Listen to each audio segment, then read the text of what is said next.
Hey everyone, so here today I am going to be analyzing Hoffenheim's game model, specifically in their match versus Schalke last season. First, the lineup, they play a 5-2-3 on paper.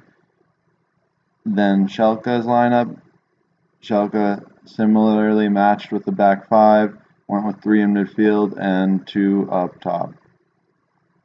Offensive organization. Now, before I begin, it's important to start and note that the game consists of four phases: offensive organization, offensive transition, and defensive transition. So, in a game model, it's just a structured way of explaining each of these phases of play. So, now that we have that covered, let's look at Hoffenheim's offensive organization. So their first line of build-up, which is the offensive organization in the first third of the field, included their goalie. They looked to create a 4v2 advantage, numerical superiority, and the key to this wasn't so much to penetrate between the two forwards, it was more to play wide to their outside center backs to utilize the half space dynamics moving forward into the midfield. Now in this match it was a little different because Schalke's high block wasn't used as a traditional high block. Their press was consistent of only two players, not the whole team, so Hoffenheim had no trouble playing to the outside center backs and progressing the ball through the half spaces. And now the game picture, we see the diamond with the goalkeeper at the base, and then the center back turned into a holding midfielder with the two outside center backs looking to get into the half spaces. Building through the midfield. Now this is the second phase of offensive organization, and this is, as the title suggests, it's when your team has possession of the ball moving through the midfield. Now, Hoffenheim do things a little differently than most teams, which I quite like. They play a 3-4-2-1 with a midfield box, and this works really, really well against teams who play three in midfield. So you can see that Hoffenheim have a numerical advantage, a 4v3 advantage in the midfield, having their two holding midfielders occupy platforms in the half spaces, and their two attacking midfielders occupy the space between Schalke's midfield and defensive lines. Now here, to progress the ball, they need to accurately find the free man. And by doing so, they could use third man movements, blindside movements, or any other concepts that may be appropriate. Now, another key thing to note is the defensive midfielders usually stagger their positions. This makes it harder to defend, and it makes it harder for the three Schalke players when shifting because they have to adjust their positioning wherever the ball may be. So here's the match picture, and we see the asymmetric box in midfield, creating space for the two players creating width, which in this instance is the wing backs. And now in the first line as well, we see the center back drops back as a traditional center back with his two wide center backs. So they have passing lanes into the midfield and wide areas from each three center corridors. Building through midfield again. So this is showing, now we see the center striker in the picture at the top of the screen, half on, half off the screen, and in the midfield build-up he positions himself in an offsides position in the blind spot of the center backs.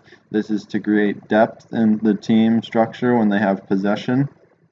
The purpose of this is to stretch the defensive line back while the midfield line stays in their position, and then this creates more space vertically between the midfield and the defensive lines of Schalke, giving more space for their attacking midfielders to play.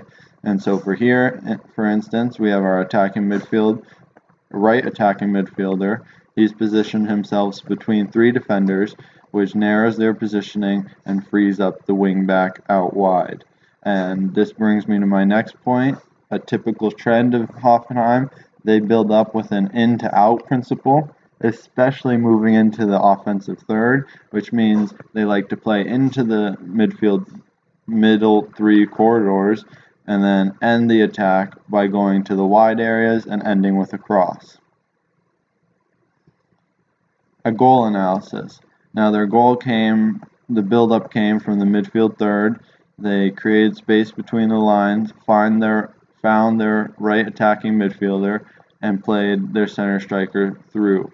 Now some key dynamics in this goal were their attacking midfielder getting on the ball between the lines, and then the forward creating dynamic superiority against the defender. Now, dynamic superiority is when the attacker uses his movement as a way to gain, lack of better word, superiority over the defender, meaning he can progress the ball and find a progressive space while beating the defender through the attacker's movement and the defender's lack of movement or immobile shape. So immobile shape would be defender's flat hips facing the ball, dynamic superiority by the forward, the number 9, by running in behind, goal-oriented run. And then the player on the ball, easy enough, played a simple through ball to split the defenders, and he was in on goal. And that's how they scored 1-0 or 2. That was their second goal, so 2-0. And then this is the picture in real life. We see the forward getting himself back on sides from positioning himself in an offsides position in the midfield third. So now he comes back on sides, runs between defenders, dynamic superiority with the center back watching the ball with flat hips so he can't see the blindside run of the forward, and then easy enough pass for a player on Hoffenheim to use the space and play a through ball.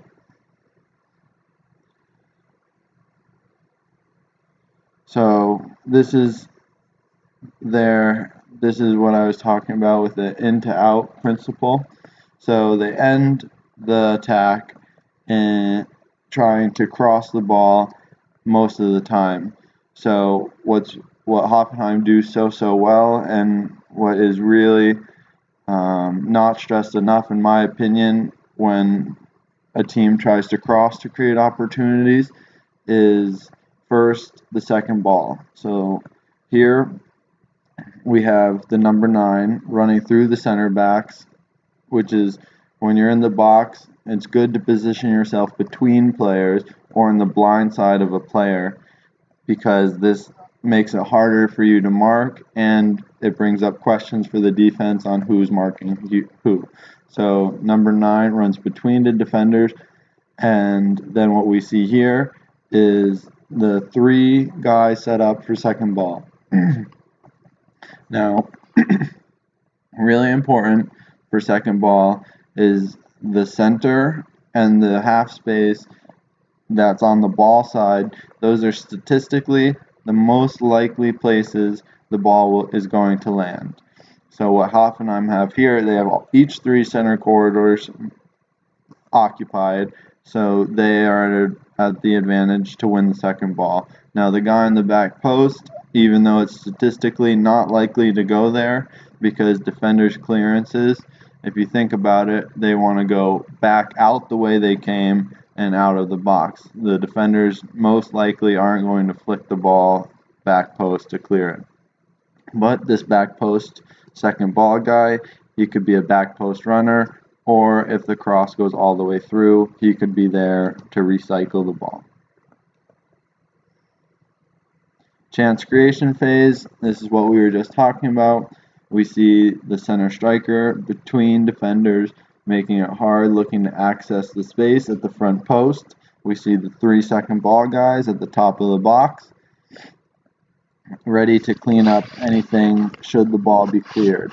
Now, the second ball guys, when they get the ball, they'll have options like play the ball back into the striker, recycle the ball, create something on their own, or have a shot.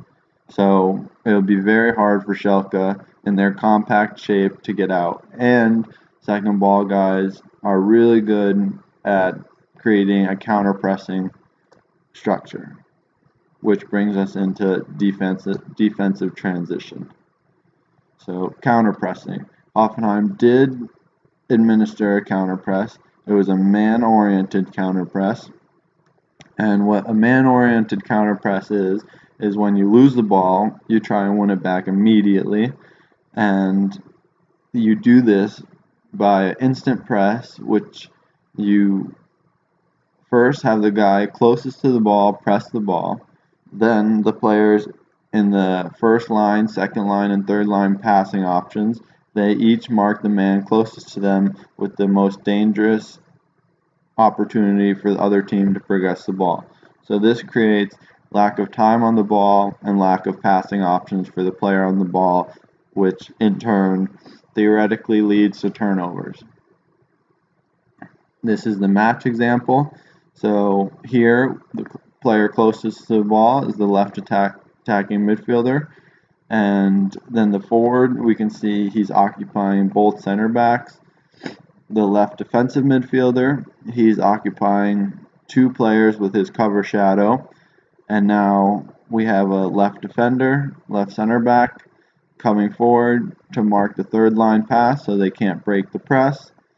And then the other two players on the screen are the right wing back and right attacking mid, who have no players in their area, so they will be just closing down the space and look to control that space.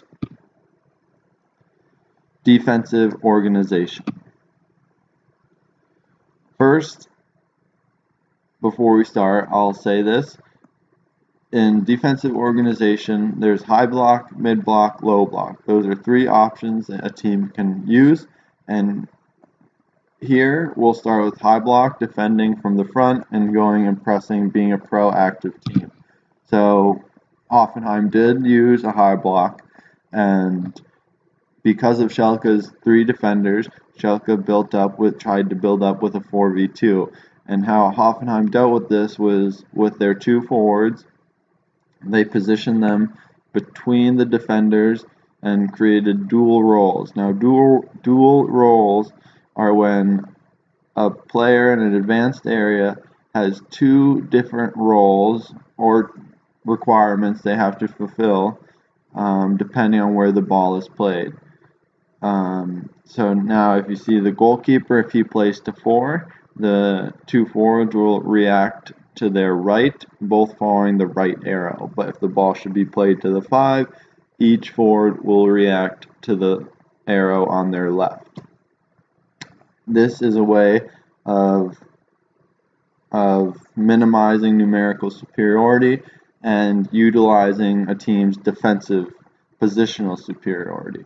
And then in the midfield, we see Hoffenheim was pretty man-oriented, which is common in the high block, because in the high block, you can't really control a lot of space because you don't have much control over the offsides line, being it always at half field at least. So teams typically emphasize access over control. So access to opposing players rather than the control over spaces. And this is just an example. You can't see many of the Hoffenheim players, but we do see the dual roles from the two strikers on Hoffenheim. And now, let's say Schalke beats the press. Now Hoffenheim would fall into their mid-block. Now their mid-block had a couple different dynamics. And here we see it's kind of a weird shape, it looks like at first, between their midfield and forwards. It looks very linear, but there's a purpose to that. And we see I connected the players, so we have our two defensive midfielders controlling the space between the lines. Schalke's shape was very flat in possession. So what this did to Hoffenheim's defensive shape is made it very vertically and horizontally compact because they have to control the space the most with the dangerous players in it, of course. And now we see the front three on Hoffenheim. We see the right winger, we'll call him, number 11. He tucks in because they're trying to trap the ball on the left side of the field. So when they're looking to press and win the ball back, the right winger, he tucks in, controls the center, while the center striker looks to force the ball to one side and press with the left winger, who is on the ball side now. This creates a numerical equality. Again, you can see the right center back from Schalke, the center back from Schalke, and the holding midfielder match up pretty well with the left winger on Hoffenheim, the center striker on Hoffenheim, and the right winger on Hoffenheim, number 11. And here's a game example. We see more clearly the two holding midfielders controlling the space in front of their center backs, protecting them, controlling the space well, staying vertically, horizontally connected, and staggering their position. That's something that's very important. The ball side holding midfielder comes a little bit higher, and the weak side holding midfielder goes a bit deeper. And then we see the front three. We see the right winger playing more as an attacking midfielder here, or as a 10, because he is inverted to keep the ball on one side, while the center striker cuts off the switch to the left-sided center back on Schalke, and now the left winger is ready to press. You see his body position, his body is tilted vertically at an angle, ready to run and press the ball. And here's now a different dynamic in their mid-block. So they would use this, Hoffenheim, when they are not trying to trap the ball on one side. So first, really important piece is the midfielders and forwards stagger their positioning. So what this does is offer better spatial control, and now multiple players have access to the space in between the lines. So it makes it much harder for teams to progress through the lines and then forward if the team is staggered. Gives you better access to space, better control over the space, and it minimizes the effect the opposing advanced players will have. So we see it looks like two triangles, and it takes a lot of communication and working to properly use this. We see in the game they have full control over the advanced areas, they have full control over the central corridor and the half spaces, controlling the space around the players rather than playing man-oriented. So here's their low block now. In their low block, they shifted more towards a 5-4-1 formation, having more players back behind the ball and having more of a relationship between the midfielders and the defenders. What I mean by this is now instead of the midfielders staggering their positions with the forwards, the midfielders and defenders stagger their positions. So in the low block, it's the most vertically and horizontally compact of the blocks. And we see here that by having the compactness paired with the staggering of players, there's virtually no space to Schalke to play into between the lines. So what this will do is force Schalke into wide areas, which are the least dangerous areas in the attacking phase for Schalke. So it'll be easier to defend because there'll be less space out wide, and the space out wide in the wide areas in a crossing position doesn't have direct access to goal. So very rarely do players ever shoot and score from the wide areas. And being so vertically, horizontally compact, this will give the players on Hoffenheim an advantage and make it easier for them to win the ball back while controlling the space and while covering the players in the wide areas. And here's my last picture of the day. It shows Hoffenheim's low block. The player, right midfielder now, he's pressing the ball, putting pressure on the ball, with his vertical partnership with the right wing back, and the right wing back equals the distance the right midfielder has to the ball carrier, and the right wing back matches that same distance, and that's how you know it's a vertical partnership, because the space they have between the opposing players in their space is equal. So the distance between the right midfielder and Schalke's left wing back is equal to the right wing back on Hoffenheim and the left winger on Schalke. And then we see the two central midfielders staggering their positions with the center backs, and that's how we get these diagonal slanted triangles between the lines. And now if we look at the left midfielder, we'll see an arrow pointing forward. And this just signifies that his position is a bit higher than the other midfielders, because he is cheating forward in case Schalke should switch the ball. He'll have easier time creating access to the player he needs to press, because if he was tucked in, connected to the other two holding midfielders, be a longer run, and over the 90 minutes of the match, this could get very tiring, so he cheats forward a bit. Alright, well that's all. That's my analysis of Schalke versus Hoffenheim, looking at Hoffenheim's game model. I hope you enjoyed it. This has been Jimmy Wilcox. Thank you very much.